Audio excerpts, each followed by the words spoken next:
Rated M for mature.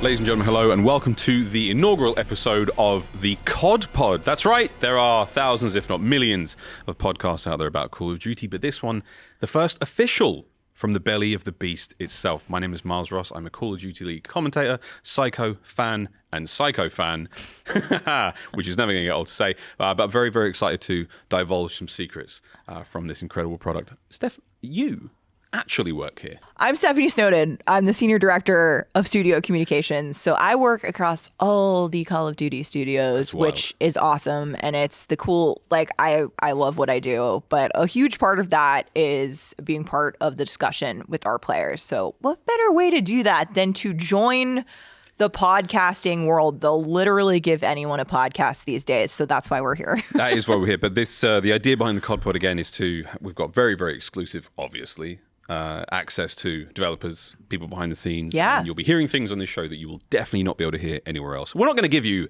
the code. We're not going to tell you how to make the thing. Nope. But we are going to talk to the people who do Yes. and answer some burning questions. We're going to have a mailbag of sorts, which could be a good idea. We'll find out as time goes on. But yeah, and if you want to be part of that conversation, please reach out to us.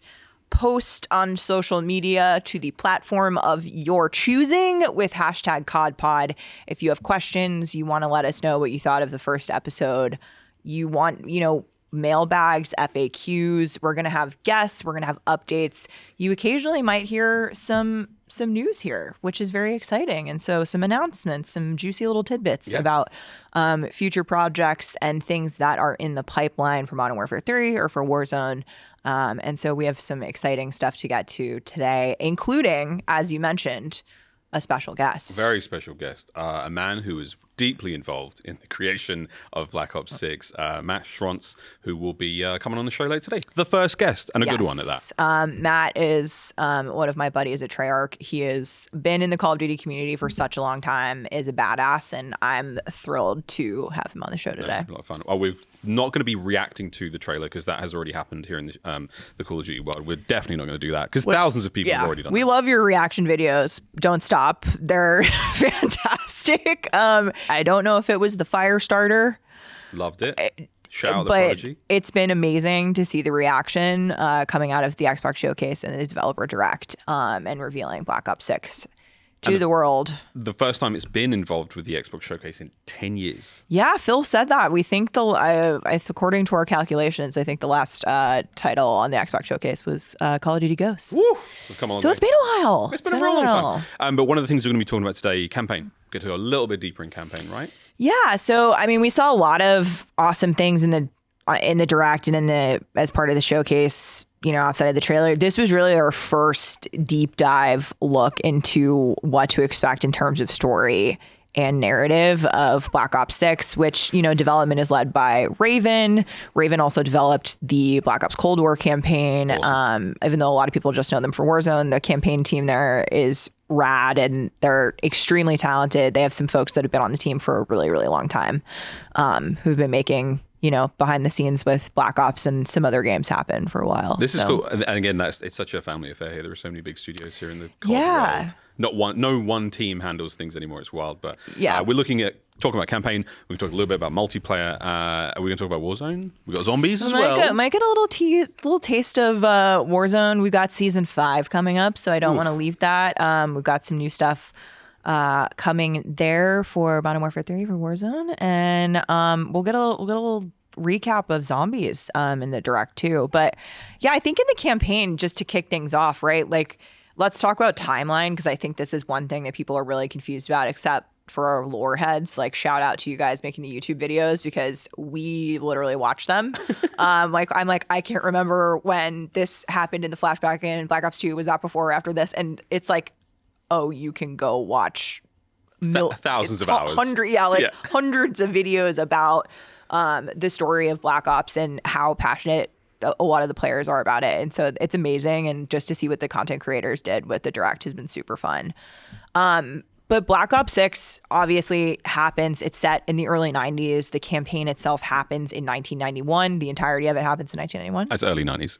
Yeah. For those you counting. Just confirmed. Yeah. It follows the events of Black Ops Cold War.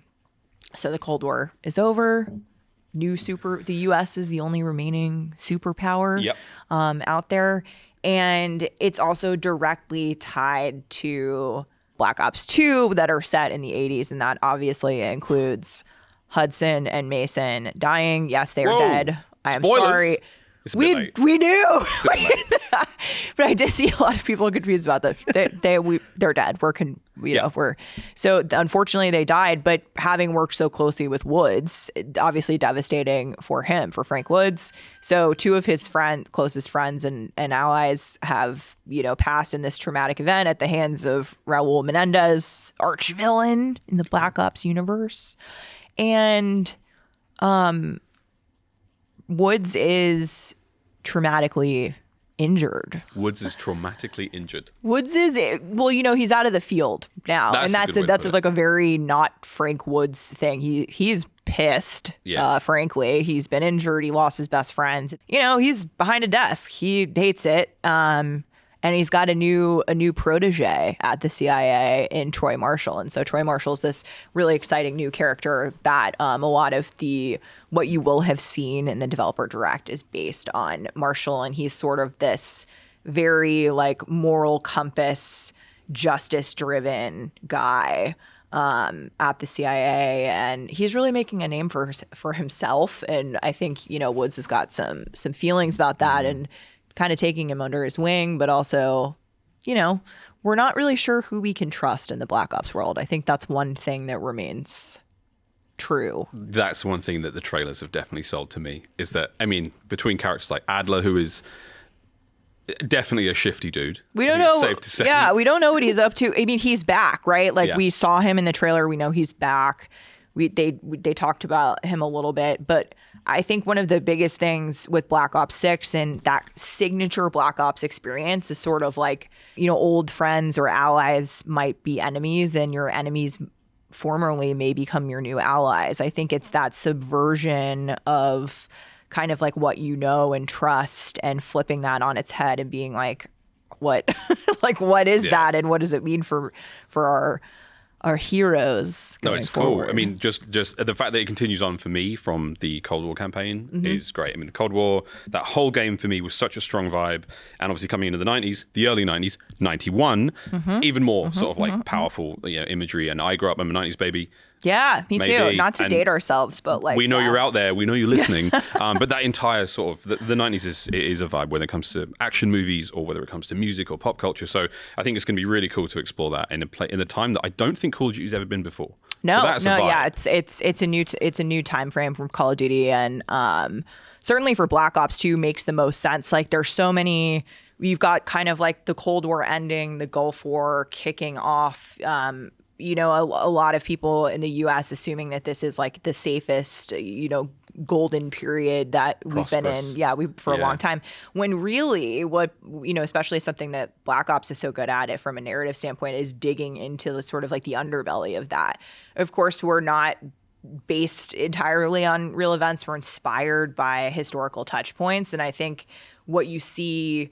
The game, flip and put into that Call of Duty story that it's that blockbuster, big action thriller, but it also has, a little touch of spycraft and some really interesting things. So I can't wait. Okay, let's talk global systems quick then, because we've got the stage is now set. Let's talk a bit about our pieces and how they're going to move in this new game. I see what you did there. Thank you. Omnimovement. Obviously, we've got a pro coming on the show later to talk about it, but you can sprint in any direction. You can dive in any direction. Yeah. You can go supine now. Supine prone, full 100, full 360 degrees. Supine is probably a word that most people don't have in their vocabulary, but now, the next time you lie down on the couch, you'll be like, am I supine? I think so. And then you'll Google the word. Yeah. The first time I heard it, I will say out of kind of like all of my favorite things about Omnimovement, Miles and I have had a chance to play and get, a bit of hands-on, quite a bit. Just a bit.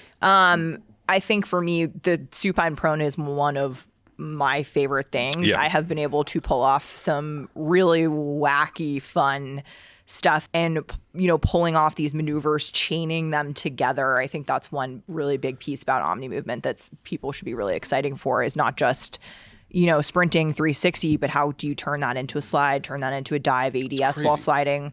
You know, how you react to certain materials in the world as a player is something that is just, there's so many options. Like the possibilities are sky high, and I'm just, it's going to be, I can't wait for people to get their hands on it, really feel it for themselves. Obviously that's going to happen in beta, so make sure you're staying tuned to hear about our multiplayer beta. But yeah, it's going to be awesome. I can't wait to get my hands back on it. And global systems also too. I know you talked about it, but global systems are anything that's across all three modes, right? Yeah, so Omnimovement is MP, campaign, zombies. So another good reason to play the campaign first. You get to hone your Omnimovement. There might be a tutorial moment where they want you to dive through something. I say they, the people who made the game. Thanks, guys, very much. But no, I'm really excited to experience that and sharpen the skills. I know. I like to run the weapons first, see how the game feels. Dive into MP and look a little bit better than everyone else. One thing about MP though that's really huge: Classic Prestige has returned. Traditional Prestige is back. Trad. Was just like, this was something that was all for the community. You know, Treyarch has worked really hard, I think, at making this the best possible version of what people know and love about traditional MP. But obviously that hasn't been in since Black Ops 4. That was, you know, pre-Warzone. And so the game has changed a lot. We really had to work to bring Classic Prestige forward so that it worked, you know, in a really rewarding way that potentially was not as punishing as iterations past. And so I think this Classic Prestige that is offered in Black Ops 6 is a really unique balance of those things, and people have a lot of things to get excited about. I have a lot of really fond memories of Prestige and playing through multiplayer the first time. Prestiging, starting everything Talk again. about nostalgia. Yeah, like it really is. Like I'm definitely getting very nostalgic over it. But I mean, I know for a lot of other people, it means so much. A friend of mine, he told me a story about when the game comes out on release. He and his dad, they both get a copy, and they both race to Prestige 1. And I think the winner has to buy the other a steak dinner. They have to go out for a super expensive steak dinner or something. But the idea that they do, like, they have that wonderful race. You can only really do that with a Classic Prestige, because then you kind of get to reset the game and play all of it again in a slightly different way. I'm so excited. I'm really stoked for that. Not just for their father-son relationship, but also for the idea that I get to relive that again. So many people have those stories and those moments. I think throughout Call of Duty, that's, you know, we celebrated 20 years of Call of Duty last year, which is absolutely wild. But when you hear stories like that about people making memories, having those moments and those connections in the game, like that's what it's all about. I think especially for us and in terms of, you know, the folks who work on it every day and come to work and want to make a game that's like fun and rewarding and exciting for people and doing that and bringing them together. And so I love hearing that, and we'll definitely be looking for the Prestige races. Like I'm already like, I will be glued to the streams that day. Just like cannot wait. Who Lawrence met and talked about it, he was saying that there's so many levels to this, and there is a secret unlock which we're obviously not going to talk about. I don't know about it, but there is something you unlock if you max mega ultra max Prestige, which is not the official name, but you know what I mean. We've done the maths on that, and it's a lot. So we'll be excited to talk about it. And Lawrence is awesome. If you haven't seen his Prestige section in the direct, definitely go back and watch it. Very cool. Or watch the tons of videos the community has made about it too, because some of the content creators actually got to come to Treyarch and get a little sneak peek of Black Ops 6, and so there's some videos out there from them as well. But yeah, we'll be talking more about it at Call of Duty Next, which you know, if you don't know, is our worldwide multiplayer reveal event. It's happening August 28th. And so that's when we're really going to be diving into things like Prestige, like MP maps. It's, you know, first gameplay we're seeing of Black Ops 6. So many exciting things. Let's talk zombies, though, because this is another major change coming into BO6. Round-based is back. Round-based is back. Huge. Biggest, like, just huge news for the zombies community out there, who are among the most passionate vocal group of people that I have, like, in terms of communities. They're so awesome, and just, you know, hearing people just be so positive about RBZ being back and, Treyarch back at the helm for the Zombies mode. Just there's a lot of so chef's excited kiss moments, I think, for the community, which is really cool. 2 new maps, which is 2 new maps pretty at wild. launch. Can you say anything about that? Can you share Yeah. deets? Can we get any notes? Again, the creators came in a little bit ago now, and so we were excited to show this off to them. But we have 2 brand new round-based Zombies maps coming at launch, and they are called Liberty Falls and Terminus. And they actually happen concurrently. So you play one, you play the other, you'll understand how that fits together in the narrative, which I'm not going to talk about, but I can tell you there's some really exciting things. And it basically, follows up with where we, last left off Zombies in Black Ops Cold War. So fans of the narrative and the story in RBZ are going to be excited to see, Awesome. how that gets paid off. And yeah, we're going to have Zombies at next. So you're going to get to see people playing Zombies live, and we'll be talking about a lot more in the next few months. I can't wait. Okay, you've touched upon multiplayer slightly. Obviously, multiplayer is my favorite part of Call of Duty. It has been for 20-something years now. What do you know? But I'm really excited to get into Black Ops 6. Between Omnimovement and everything we expect from multiplayer, like we sort of know what we're getting now. 16 maps at launch? Wild. That's a lot. I mean, the team at Treyarch has been cooking, and so that's 12 core 6v6 maps at launch and 4 strike maps, making, the full 16 for launch. And strike maps are similar to face-off maps from Black Ops Cold War. So think like 2v2 up to 6v6. I'm so excited for multiplayer though, Steph. I'm frothing for multiplayer. We've all periodically been foaming at the mouth waiting for Black Ops 6 multiplayer. I could say that personally because every time I play it, I'm just... There's something cool, new, different. I just have had the best time. I've been playing COD for a very, very long time. COD 2 was my first because I'm not that old. No offense to the elder states folks. Yeah, but COD 2 was my first game, and obviously it's changed dramatically since then. It's changing constantly, and every game is different in its own way. But there are still those core things you can expect, and you're getting a similar experience every time you're getting Call of Duty. But this one, between Omnimovement and I know there are completely new weapons, like 100% new to the franchise. I've never been in Call of Duty before. Yeah, we're getting a lot of new, and we're really pushing the boundaries of it's still COD. Don't get it twisted, folks. But there's a lot of brand new here, which is really exciting. Miles, who better to lead us through a burning questions answer discussion about Omnimovement than the man himself, the Associate Director of Design at Treyarch? We're welcoming Mr. Matt Schronson to the COD Pod as our very first guest. Matt, are you just... you look like you're blushing. You're probably so excited to do this. I am always blushing. It's a pleasure to be here. We feel extremely honored that you've joined us for the first episode. So thank you for being here. Thank you very much. Matt, you have such a cool story about how you ended up in your position. And Miles and I were talking earlier about how we just find that it's one of the most inspirational stories that I know in game dev, and certainly here at Call of Duty. And I would just love for you to take us through kind of your journey and now leading so many aspects of design at Treyarch on Black Ops 6. Matt, for the record, the most inspiring story. Yes, he did say the most. It's number one for me personally, mate. Well, I'm glad you think so. Yeah, sure. I'm super fortunate to be where I am, and I think the journey to get here is what makes me feel so fortunate. I'll try to keep it brief.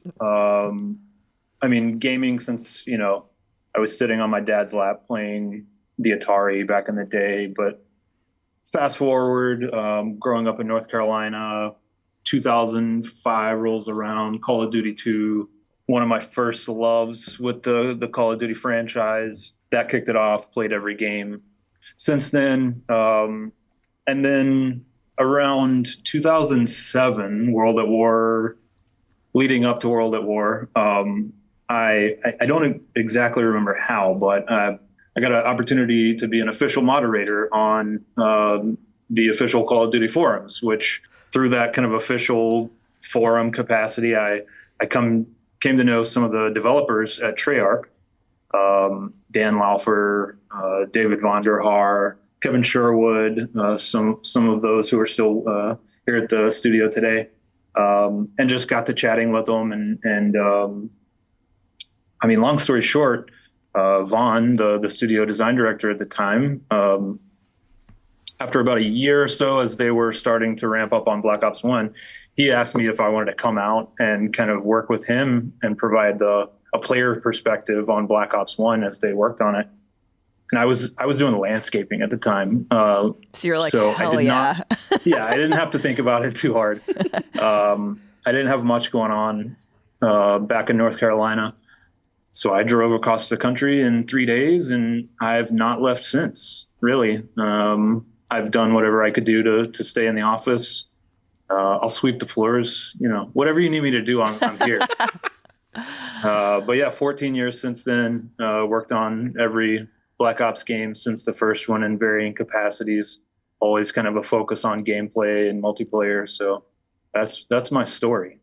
It's so awesome. The first time I heard it and meeting you, I'm just absolutely floored at that journey. And, driving across the country to Los Angeles is that like quintessential California, like, let's hope this works out dream. I totally get it. And just, you've accomplished so much already with your previous experience on the Black Ops games. But I think especially with Black Ops 6, we have this amazing new feature with Omnimovement that we've started to, get the sneak peek at with the Xbox showcase and the Direct.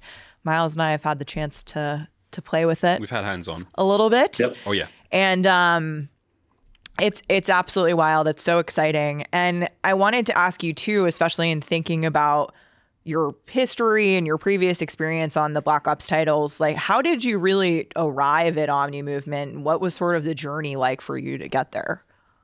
Yeah, it's a great question, and you use the word journey. We use that a lot, and kind of everything does have a journey, and Omnimovement's no different. So to go to the very kind of genesis of it, it came from us thinking about what it really meant to be a Black Ops game. And as we thought about Black Ops 6 and building it from the ground up, as we moved over to the unified engine, we were asking ourselves some very hard questions. And one of those was, we always kind of said, it's got to be signature Black Ops. It's got to be signature Black Ops. And so we actually took a step back and said, well, what does that actually mean? Like, we're saying those words, but do we know what the definition of signature Black Ops is? Right. And there's a lot that comes with that. It's, us as developers, how we feel about it, but it's, of course, also how our players feel about Black Ops and its various iterations over the years. And movement's always been a huge part of that experience, right? Yeah, for sure. That's where the arcadey word comes into play. And so we did kind of shift that to what we call action hero. Right. I love that. So Black Ops 6, it really kind of started with, what does it mean to be signature Black Ops? Part of that is this, pushing the boundaries. And then for Black Ops 6, really pushing on getting that feeling of being an action hero, which I think ties really nicely with, the spy thriller campaign, Zombies, of course, like action hero opportunities abound. And then, of course, multiplayer. That is the feel for me. That's the vibe. And I feel like you're nailing it here. And it was perfect. Just for you. Thanks, man. Thanks, Yeah, we did it. It's fine. Well, that's fine. I'm a 90s baby. It counts. In speaking of that genesis, and obviously doing something like this on the developer level is a massive undertaking, right? I think a lot of people hear New Movement, they assume we twisted some knobs and pulled some levers and, got a couple of animations, but then it's in the bag. This was just a huge labor and, moving mountains for the studios to get this done. What did you guys try and sort of keep readjusting and learning as you went, as you were sort of creating what Omnimovement was and kind of where it was, a year or 6 months ago, beyond that, and where it is today? Yeah. So we tried a lot of stuff. It really always started with, we just wanted to really push on fluidity. Mm-hmm. Where we've always kind of been, one of our taglines in the past has been fast and fluid. And so that's no different with Black Ops 6, but we really wanted to make Black Ops 6 the most fluid game possible. And so that started with looking at existing mechanics. We knew we wanted to keep dive to prone. We knew we were going to keep slide. So really pushing on the fidelity and fluidity of those aspects. And then we started talking about new mechanics. One specific one we tried was what we call the juke or a sidestep. And that was kind of the origins of omnidirectional movement in Black Ops 6, where you could do this in any direction. It just wasn't hitting our goals of fluidity there. It just wasn't. It didn't work out. And on the gameplay side, to make something like a boots on the ground juke or very quick lateral movement feel great, you really had to kind of push it further. And then fighting against that was frustrating because you had enemies kind of quickly zipping and zagging out of your way. So we went back to the drawing board. And I remember a very specific conversation I had with our studio head, Mark Gordon, where we were talking about this and, what do we try next? And we really wanted to find that thing. And we started talking about Black Ops 3, and of course that was advanced movement and wall running, but you could boost in the air or wall run and then jump off and turn around and slide backwards. But it wasn't built for that. So we kind of said, well, how would you think about Black Ops 3 movement, but in this boots on the ground action hero game we're making with Black Ops 6? And I mean, long story short, it started with just a question of, well, what if you could sprint in any direction? Which is, could be kind of a small question to ask if you just like at first blush, but you've never been able to sprint in any other direction than forward in Call of Duty. So foundationally, it became a kind of a really hard question that we asked ourselves. And then as we started thinking about it, and as you can see with Omnimovement, well, if we kind of break that rule and then, okay, well, if I can sprint in any direction, what else can I do in any direction? And that kind of built upon it. And Yale Miller, we've talked about it a lot of, you keep coming up with these things. Well, okay, well, now I can slide in any direction and I can dive in any direction. And then, as you mentioned, it piles up, right? Why not why not all the other things? Yeah. So we essentially are allowing you to do all those other things with Omnimovement, and it really did start with being able to sprint in any direction. Like I said, as you mentioned, it's created a lot of work for us. Yeah, I mean, you guys have had to. I think we've talked about this just in the hallway or whatever, but somewhere in the thousands of animations and micro animations that you've had to build and capture out to structure this massive movement system change. Yeah. I've tried to get the exact number of animations from the animation team, and I think they're just like, here's a spreadsheet. Like, good luck. Yeah. Leave us alone. We have work to do. Yeah. But Stephanie has questions. Yeah, I want to know. I need to know. It's definitely in the thousands. It wasn't just good enough to say enable sprint in any direction and there you go, right? Because we really want Black Ops 6 to be the most fluid game we've ever made and the highest fidelity game we've ever made. And a big part of that is our animations and what's the look that we're selling. So yeah, every single direction, whether you're standing, crouching, sliding, diving, the enhanced supine prone system ties into all this. Yep. Full 360 full degrees of prone. Yes. It's unreal. It feels cool. And then it does. I mean, in addition to the animations, there's a ton of tech that's went into making sure that all of those thousands of animations and all the crazy stuff that our players are going to pull off are playing nicely together. As a player, I mean, I've played it myself. I've experienced it. I've felt it. It's cool. But from your perspective as a designer, like, how does this change the way I play Black Ops 6? Well, I won't get into how I know you play, Miles. You just got called out. You'll still be able to camp and post up at cover. I'm way more limber Miles these is days, like, man. Cut. Yeah, Matt, you definitely saw my stream in Cold War. I was a little static, I won't lie, but I'm a lot more limber now, man. That's a word for it, Yeah, huh? I'm a lot more loose. I'm limber, but that's how I feel. This game is I can do. I mean, being able to sprint in any direction is wild. I'm able to throw shoulders at new speeds. I'm able to get out of trouble quickly. I'm able to get into trouble even faster. Like, it feels cool. How would you? I'm going to go back to my question, Matt. Redirect. Yeah. So there's a few different answers and kind of paths I could take with that question. I think so. There's obviously the action hero opportunities of diving forwards through a window and rotating backwards and shooting the enemy as you dive away from an explosion, like those action hero movies. Making your own highlight reel there. Exactly. Yeah. Exactly. Don't forget theater mode. And nice. Shout out to theater mode, which is coming back in Black Ops 6. So there's that, right? You can absolutely pull off those kind of bombastic maneuvers, but you can also pull off some really clever stuff that you couldn't do before, right? If I know an enemy is around a doorway, I can sprint sideways into a side sprint while I'm ADS and try to take them out. So there's kind of more micro engagement opportunities there. And that's a good call out for corner slicing too. Yeah, shout out corner slicing.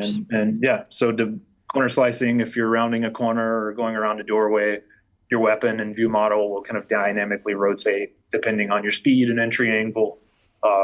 It's a really cool feature that we're stoked about. And then on the movement, how does it change how you play? I just mentioned the kind of actual movement opportunities, but you're not forced to do that, right?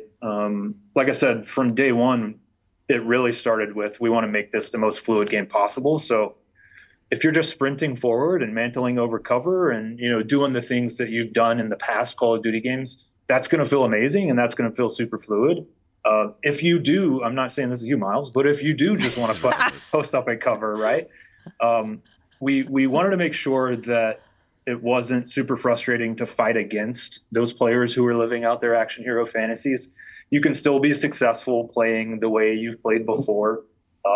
But the hope is you see some people pulling some crazy stuff off and you're like, oh, that was cool. I can do that too. Yeah, exactly. It just sounds like, we've got more, as a player, from the player's perspective, I've got a lot more choice now. Yes. That's what it sort of feels like. Whereas, it was one thing to be able to move like in the way we do in MW3 is great. It's really fast. But now being able to do that in any direction. We actually had some players come out early on to test this out. And one thing I remember them saying is that, like, you really do have to kind of, especially at these players' levels who are competitive players, it's an opportunity to, you got to kind of rethink how you approach the game if you're really trying to pull off some really clever stuff. And I remember they were playing against some of us, the developers, and we were holding our own because we had been playing around with it for about a year. And I think when they saw one of our designers, I think he specifically jumped off a piece of cover, landed in a slide while ADS, and just smoked somebody. They were like, oh, okay, he's on a different level. So, we've been very conscious of making sure that we're not widening the skill gap too much. And like I said, if you just want to slow down, you can, and you can still be successful. You just may not look as cool. Yeah. And that's fine. That's fine. That's totally up to you. So it's definitely a balance for players of all skill levels. Like, I'll say that too. Certainly internally, when we all play test the game, there are people here who will cook you like CDL adjacent level folks on the team that will absolutely smoke you. Top and you chefs. Will be embarrassed. Yeah. Like, just disastrous. I've definitely never been destroyed by any of them at all. Matt has certainly never used me as a body shield in any of the play tests. Yeah, he would never do that to me. But we also have folks that are definitely not that, play the game super casually or maybe sort of like just getting started on Call of Duty. And internally, those play tests are always competitive. They're very fun, and I think are representative of the fact that Omnimovement is not just for the chefs in the kitchen. It's for everybody, even people like me. I'm probably somewhere in the middle, and I'm still figuring it out. But really I've seen you pull some moves off. Yeah, come beta. You guys are in trouble. Whoa, no, it's cool. I mean, I feel like, Matt, we've almost gotten used to the way Call of Duty should look and feel and play. and I feel like Omnimovement, in a really genuine way, is going to change the game in a cool way. It's a huge and not, step not forward. in like a sort Yeah. of, not in a really corny or cheesy or over the top way, but something that just enhances the already super solid Call of Duty experience, which is very cool.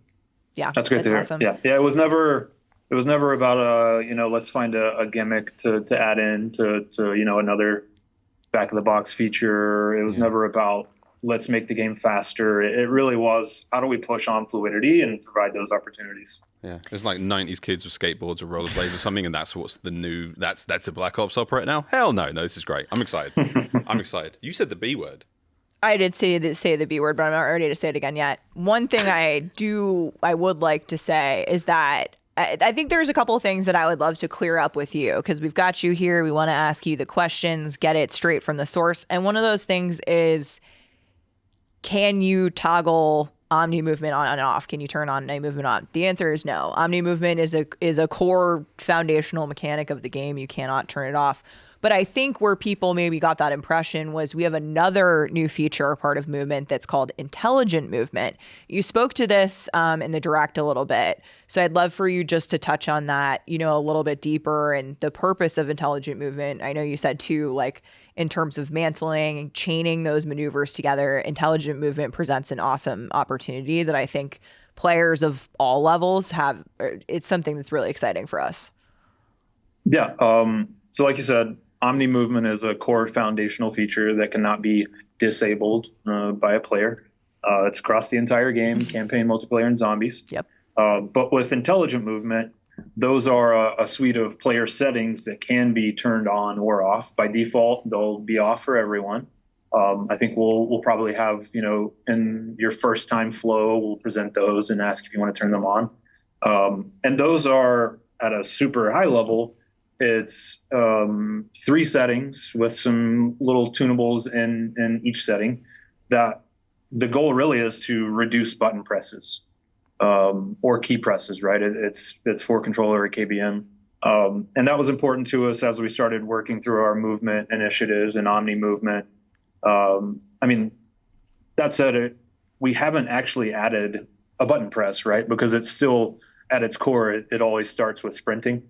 Those are the things that you can turn on and off, and players will be familiar with something like an auto sprint or an auto mantle. So it's kind of like that, but it's built from the ground up specifically for Black Ops 6 and Omnimovement, where it's a bit more intentional. And customizable a little bit to that degree too, I think. That's cool. Yeah. So like an example of the customizable aspect of it is with sprint assist, which is the sprint aspect of intelligent movement.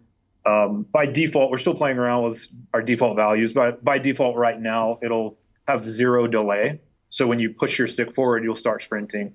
But we have a setting in there that lets you add a little bit of time. So for that, as we play tested, some people want to, a very specific example is if I'm at a piece of cover and I have mantle assist on and sprint assist on, if I push my stick forward, it's just going to automatically mantle. Yeah. So with the setting, you can add a, say, 1 second delay where I can push my stick forward before that sprint assist kicks in. So I can kind of nudge up to a piece of cover without mantling over. So yeah, we want to make sure that we're giving enough player settings there where players can kind of dial in their own experience, because it's like, like I said in the showcase, I don't think it's a one-size-fits-all approach. And right. I'm sure some players will want to have none on, some players will want to have some on, and that's what we've seen in our user testing and internally. That's awesome. That's really cool. Because my biggest concern initially was like, oh, am I going to get to a piece of cover and immediately fly over it and get myself killed? I hope not, but that sounds perfect. No, and I think the coolest thing about cover to me, and this is something just in speaking from experience, and I've heard you talk about this, Matt, like the relationship between the player interacting with the world and the world interacting with the player, and finding the right place in between those things of like, if I slide and I'm headed for, a wall, like a low wall in cover, I'm actually going to bump up against that and take cover, not just hit it and bounce off it or go over it. Yeah. Same thing with like certain materials like glass, like you interact with those things differently as a player, whether you dive through them, whether you're diving into water, all of those things. And so I think people are going to have a lot of fun with it. And can definitely just say again, like the best way to understand it is to feel it. And so definitely be looking out for some beta news soon. My God. I'm just thinking about like diving out of helicopters and like You all said the action various hero vehicles. And Miles is like I'm on top of a truck and I'm like, yeah, I'm diving over mines and I'm just double akimbo, come on. This is what it's all about. I can see the trailer already. Yes, exactly. To a killer soundtrack every year without fail, by the way. Congrats whoever's putting those together. Yeah, a lot of Firestarter stands around. It's the 90s feeling again. It's Prodigy. It was so good. Oh my God. It's a little early for us to talk about multiplayer. I just talked about Next, obviously our massive multiplayer reveal event. We'll hope to see you there. It's going to be awesome. But in the meantime, I think there's a couple of things. We had some creators and press in-house at Treyarch a little while ago now. And so we've seen them, post some things. So this is the, you might have seen some tweets section of the show. You might have seen some news out there. And again, this is the first time that we're talking about it. We have you here captive for at least another 4 minutes. So this is our one shot, Miles. We have to ask. I have a huge list. Lightning on round. my phone, Okay, yeah, lightning round. Okay, first one. Traditional score streaks are back.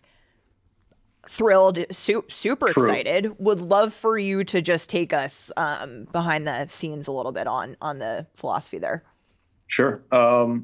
So signature Black Ops score streaks. That's the thing, right? Since Black Ops 2, we like score streaks because it rewards all players fairly, regardless if you're slaying or you're capturing objectives or you're taking out enemy score streaks. That's why we like score streaks. In Cold War, we tried a bit of a different approach, where we didn't reset score on death, which was a big change. And the goal there was to just get more people engaging with the system. Mm-hmm. As we kind of went back and thought about really what we wanted to do with Black Ops 6 and accounting for player feedback, we're going back to just a traditional score streak system. Score will reset on death. Right now, score streaks do not loop. That was something we've talked about quite a bit. And really the goal there is we want to reward players in a single life fairly with high-end rewards or low-end, depending on your selection. But we really want to avoid score streak spam. Mm-hmm. That's something I personally just really don't like. I know a lot of players don't like it. I know if you're a really good player, you just want to keep calling them in. And so I get it. But we're erring on the side of less score streak spam for now. But like we said a couple times, we have beta and we'll take all the feedback and go from there. Another thing that we've seen that I love and I cannot wait to try and master is the dedicated melee weapon, which is so cool. So you want to have and bring a knife to a gunfight, so to speak. Now you can, literally always. Never it's always leave home there. without it. Yep. A dedicated melee weapon. Yeah, I mean that's really how it started. Is if we think about Black Ops agents, like if you just think about who they are, they're always going to have a melee weapon on them. It may not be a knife. Sometimes it's a baseball bat. I don't know. That's where it came from. Of let's try this. We're excited about it, and we just like the idea of not having to give up a secondary to take a melee weapon. So every player will have access to a dedicated melee weapon, and you'll have a few to choose from at launch, and then we'll have some fun stuff in store throughout the live seasons. But that's also another one. We didn't just throw in everybody gets a melee weapon. We've taken a look at tuning. We've got some kind of unique approaches to tuning because we also don't want everybody running around with melee weapons and being annoying little nuisances. So we'll have more details to share. You'll experience in the beta. It's all about the balance, and we'll be paying attention in beta, and we'll look to make those changes as needed. Fine-tune the fun. Yeah. I think is I'm excited about. But I'm stoked for dedicated melee. I suppose I heard baseball bat mentioned there. I heard there's stuff. one literally right behind me, there. So for those listening, right there. Matt, it's time. I've had enough. Let's talk about it because I am so happy to officially announce that early access to the Black Ops 6 multiplayer beta will start on August 30th and run until September 4th across all platforms. Early access is available to anybody who pre-orders the game or subscribes to select Game Pass plans. Weekend 2 kicks off open access on all platforms from September 6th to September 9th. And that, of course, is open to everyone. It's going to be awesome. Bring your friends, bring your neighbors, bring their pets. Can we party up? The three of us? Actually, yes.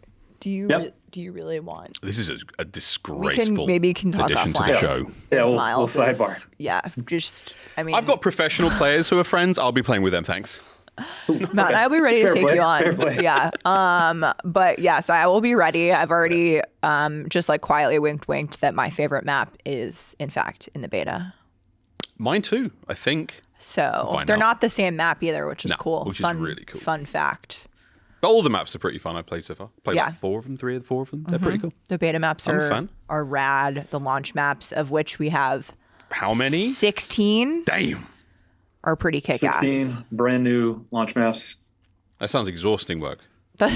As a non-game dev, as just a gamer, Yeah. I'm like, that's a lot of work. Well, that's why we have to let Matt get back to work. So, Matt, thank you for joining us. We'll see you at Call of Duty next for our multiplayer reveal, and then we'll see you in the beta starting on August 30th and running throughout those 2 weekends into September 9th. Thank you. Thank you for having me. We've got more to talk about than just what's coming up with the new game. That's right. The new game is one thing, but there is still the current game, MW3. We're still rocking and rolling with Season 5. Yeah. Okay, so Season 5 and MW3, we've been having a lot of fun. I think Sledgehammer's done an awesome job with these sort of variants of these maps. So if you remember back in Season 1 and kind of throughout the live seasons, we've done sort of like different takes and twists. So we had like the infected version of Rust that was called Tetanus, you know? And so we're bringing cell shading variants of these maps, which feels absolutely bananas for me to say. It's going to be wild. Because I loved the Skid Row variant, Overgrowth. I loved that because it just made the map so much more beautiful. Well, it's you like know, Skid something Row. you know and love, but just like kind of feeling like a different setting and kind of getting into that. It's a fresh lick of paint bit. on something that you've run for me hundreds and hundreds of hours around. But I'm super excited. We have 3 of those. Can we name them? I have the information here. Yeah. So Rust, I believe, is called Tunoxide. So this one just for the folks at home who wild. haven't grasped this, we're talking a completely 110% cell shaded Rust. Like for all the ground, everything, it's going to look crazy. Yes, it will look. It's a lot of fun, but I think we've seen the community kind of like rally around some of these really funky designs that have been out. Like I was stunned to see the response to Get High, which obviously was the platforming mode, and like we've just seen so many people, you know, say they reached out and say they loved it, and I'd love to know to hear if you're listening what you guys think of this. Definitely post or ask us questions about it. We might be able to answer in the next episode of 100%. the podcast. Use hashtag CODPod. If you have any cool ideas for things to go in the game, send them my way. I'll give them to the folks and I'll claim credit. Yeah, just send them to Miles though. I'll totally claim credit. I'll do that. I've got absolutely no shame. Stash House and Shipment are also going to get Stash House cell-shaded makeover. Is called Ink House. Yeah. And I believe that Shipment is called Cell Ship. Cell Ship. Again, like the idea, because there's not a huge amount of there are so much texture in this game, but like if you just eliminate all that and make it one sort of blocky color, it's going to look wild. Yeah, I mean, I think people are going to have a lot of fun on these. It's going to be cool. Obviously, there's a lot of other new content. We're just picking those out to call out for now, but make sure you check out the official Call of Duty blog to see what else is coming in Season 5. The patch notes, which will be filled with balance changes, updates, tuning, new content, bug fixes, all of those things will come out on launch day. So make sure you're following at COD Updates on X, formerly known as Twitter. Still weird. Still weird. That's fine. Never change not be weird, is totally cool. Yeah. We have another, I mean, it's coming eventually, but the Zombies finale of the MWZ story. Oh my goodness. Operation Deadbolt. Dun, We're dun. almost there. I have loved playing MWZ, and so yeah, the story's looking to get to the climax. We'll see what's in store in MWZ, and then I think you have something exciting coming up. Yeah, I'm going to confirm the date so I don't look like a fool on the internet. I had it right. Trust your gut, folks. Sometimes you get things right, sometimes you get things wrong. But the 18th of July, COD Champs, really excited for that. Obviously, the end of the CDL season, the MW3 season, which has been nuts. So if you don't know what this is, the Call of Duty League is essentially professional Call of Duty players, the finest teams in the world Best of the best. Literally the best of the best, going at each other for large sums of money, glorious prestige, and bragging rights, because there's a lot of trash talk. And the way we've designed the stage this year, they will be very close to one another, and it's going to get spicy. Oh, it's going to get real spicy. That's taking place in Dallas. Wait. Live from Dallas. Live from in Dallas. 3 days. 3 days from now. Yeah. Tune in. Very excited.